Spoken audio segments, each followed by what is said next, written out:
My parents immigrated to the Netherlands to escape anti-Semitism and to seek a life free of the narrow constraints that had defined their lives in Poland.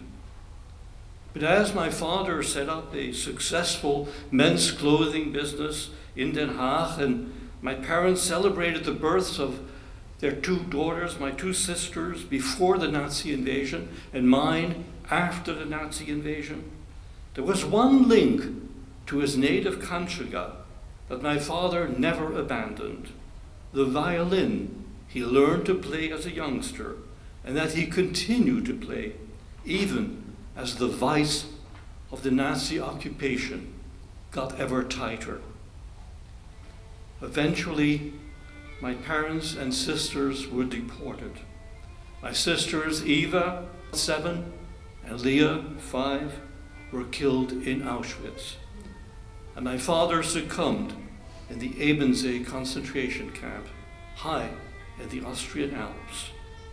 My mother survived 12 concentration camps.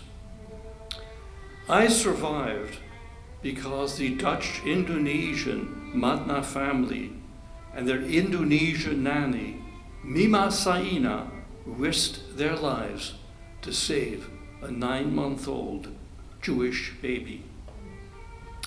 My father's violin also survived, and my mother presented it to the Madna family as a gift for saving my life. So many families have disappeared, and their memories are hard to retrieve. Now, there is a new Holocaust memorial wall in Amsterdam, which ensures that the families I mentioned will not be forgotten. It bears the names of 102,000 Jewish and 220 Roma and Sinti victims of the Nazis from the Netherlands. I have no memory of my father and sisters, but a few weeks ago, as I stood at the Holocaust Memorial in Amsterdam and placed my hand on the 3 bricks bearing the names of my father and sisters, and closed my eyes, for a brief moment it felt as if our family had been reunited.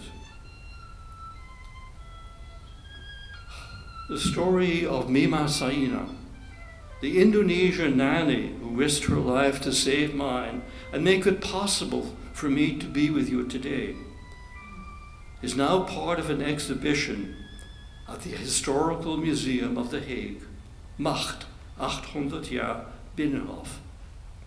Power in the context of the 800-year history of the Binnenhof, the seat of the Netherlands Parliament.